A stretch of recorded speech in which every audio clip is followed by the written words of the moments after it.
વડોદરા જિલ્લા ભાજપ દ્વારા ચૂંટણીમાં વિજય નીવડેલ ઉમેદવારોનો સન્માન સમારોહ કાર્યક્રમ યોજાયો હતો। વડોદરા જિલ્લા ભાજપ દ્વારા વડોદરા, છોટાઉદેપુર અને ભરૂચ લોકસભા બેઠકના તેમજ વાઘોડિયા પેટા ચૂંટણીના વિજેતાઓનો સન્માન સમારોહ યોજાયો હતો। વડોદરા જિલ્લા ભાજપ કાર્યાલય ખાતે આયોજિત આ સન્માન સમારોહનો શુભારંભ દીપ પ્રાગટ્ય દ્વારા કરવામાં આવ્યો હતો। લોકસભાની સાથે સાથે વાઘોડિયા વિધાનસભાની બેઠક પર વિજય પ્રાપ્ત કરનાર ધર્મેન્દ્રસિંહ વાઘેલાનું પણ સન્માન કરવામાં આવ્યું હતું। સન્માન સમારોહમાં મધ્ય ઝોન પ્રભારી ગોરધન ઝરફડિયા, વડોદરા લોકસભા પ્રભારી ભૂપેન્દ્રભાઈ લાખાવાલા, જિલ્લા ભાજપ અધ્યક્ષ સતીશભાઈ પટેલ, વડોદરા શહેર ભાજપ પ્રમુખ ડોક્ટર વિજયભાઈ શાહ સહિત મહાનુભાવો ઉપસ્થિત રહ્યા હતા। વડોદરાના સાંસદ ડોક્ટર હેમાંગ જોશી, છોટાઉદેપુર સાંસદ જશુભાઈ રાઠવા તેમજ ભરૂચ સંસદ મનસુખ વસાવા તેમજ વાઘોડિયા વિધાનસભાના ધારાસભ્ય ધર્મેન્દ્રસિંહ વાઘેલાનું આ પ્રસંગે સન્માન કરવામાં આવ્યું હતું।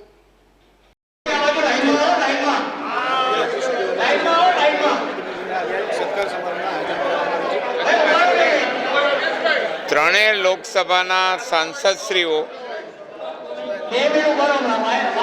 એમનું સન્માન પાર્ટીના જે પદાધિકારી કાર્યકર્તા છે એમના દ્વારા એમનું સન્માન અને સાથે સાથે આ વિસ્તારની જનતા એમનો વિશેષ આભાર, કારણ કે પ્રચંડ બહુમતીથી ત્રણેય સાંસદો જીત્યા છે।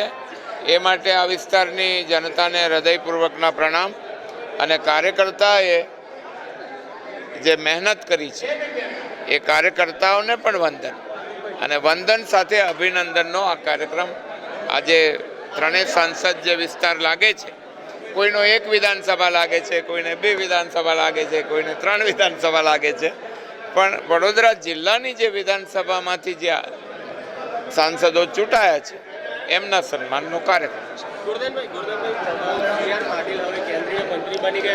દેટ ઇઝ નો, એ મારો પ્રશ્ન નથી, એ કેન્દ્રનો નિર્ણય છે।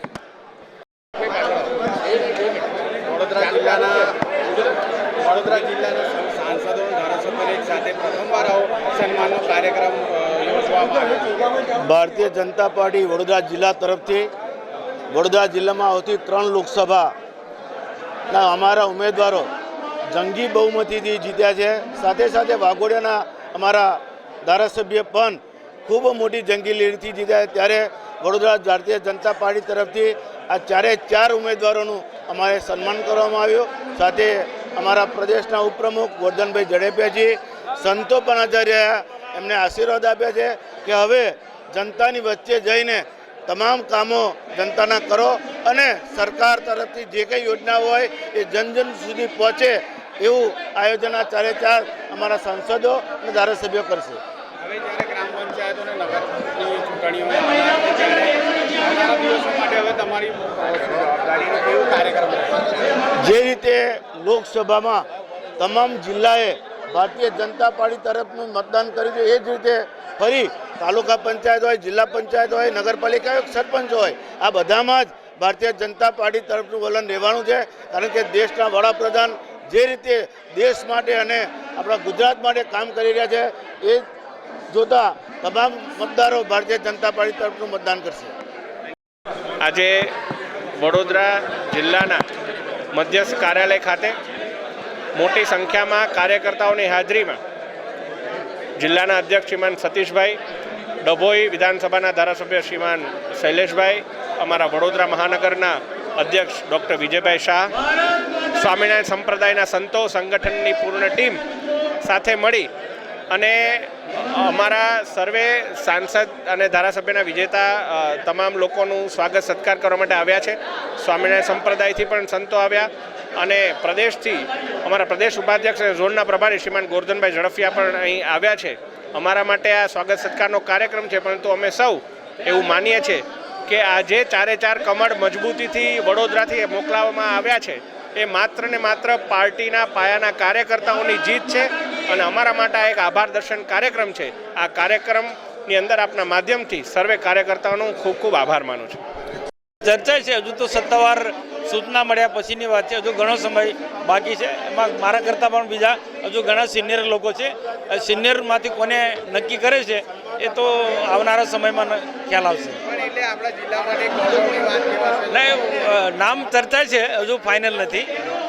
પણ આજે અમારા વડોદરા જિલ્લા ભારતીય જનતા પાર્ટીના છોટાઉદેપુરના સાંસદ સભ્ય તથા વડોદરા શહેરના સંસદ સભ્યશ્રી તથા ભરૂચ લોકસભાના સાંસદ સભ્ય હું પોતે ઉપરાંત વાઘોડિયાના ધારાસભ્યો, આ 3 સંસદ સભ્યો અને 1 ધારાસભ્ય અને ખૂબ લીડથી કાર્યકર્તા જે જુતાડ્યા અને એ બદલ અમારા આ વિસ્તારના કાર્યકર્તાના આગેવાનોએ વડોદરા જિલ્લા ભારતીય જનતા પાર્ટી અમારું સન્માનનો કાર્યક્રમ રાખવામાં આવ્યો. 3 સંસદ સભ્ય ઉપસ્થિત રહ્યા છે, ધારાસભ્ય પણ ઉપસ્થિત રહ્યા. કદાચ પહેલી ઘટના એવી હશે કે એક સાથે 3 સંસદ સભ્યોને એક સાથે સન્માન કરવામાં આવે છે. એનાથી અમે ખૂબ એક આનંદની લાગણી અનુભવીએ છીએ અને આ સન્માનથી અમને કામ કરવાનો વધુ ઉત્સાહ આવશે, વધુ પ્રેરણા મળશે અને આવનારા દિવસોમાં વડોદરા જિલ્લો હશે કે પછી છોટાઉદેપુર જિલ્લો હશે કે ભરૂચ જિલ્લો હશે, આ બધા સંયુક્ત રીતના અમે સાથે મળીને પ્રજાના કામો કરીશું. રાજ્ય સરકાર કે ભારત સરકારની યોજના આ બધા જ વિસ્તારોમાં પૂરેપૂરી પહોંચે એના માટે અમે ચિંતા કરીશું, કાળજી રાખીશું. તમારા વિરોધીઓને શું મેસેજ આપશો?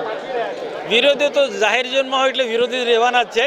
પણ હું તો એટલું જ કહું છું, વિરોધી જીવનમાં હોવા જોઈએ. કબીર સાહેબ કહે ને, નિંદક નેરે રાખી આંગન કુટી સવાય, બિન સાબુ બિન પાણી મલમલ કાયા ધોઈ.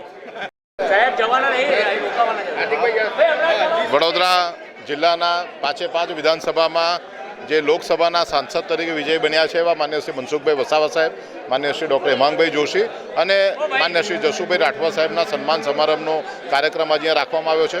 મોટી સંખ્યામાં કાર્યકર્તાઓની ઉપસ્થિતિમાં કાર્યકર્તાઓનો આભાર વ્યક્ત પણ કરવામાં આવ્યો છે અને સાથે સાથે કાર્યકર્તાઓની આશા અને અપેક્ષાઓ પૂર્ણ થાય એના માટે આ સાંસદશ્રીઓ મધ્ય ગુજરાતના મહત્ત્વના અંગ હોવાથી એમના પાસેથી એવી અપેક્ષા પણ છે. ત્યારે ફરી એક વખત આ 3 સાંસદશ્રીઓને ખૂબ ખૂબ અભિનંદન આપું છું.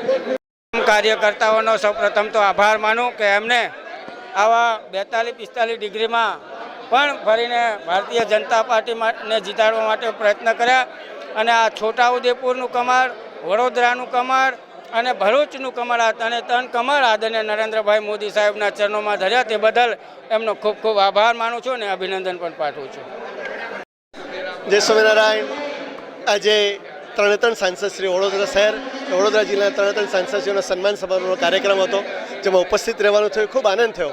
ભગવાનની પ્રસાદીની પુષ્પમાળા તેઓને અર્પણ કરી અને ભગવાનના શ્રીચરણોમાં પ્રાર્થના કરીએ છીએ કે નરેન્દ્રભાઈની આ વિકાસ યાત્રામાં અને ભારતની વિકાસ યાત્રામાં ભગવાન તેઓને ખૂબ ઉદ્યોગ આપે અને વડોદરા શહેર અને વડોદરા શહેરની જિલ્લાની જનતાની ખૂબ અભૂતપૂર્વ સેવા ભક્તિઓ તેઓ નિમિત્ત બની એ જ અભ્યર્થના. જય સ્વામિનારાયણ. જય સ્વામિનારાયણ.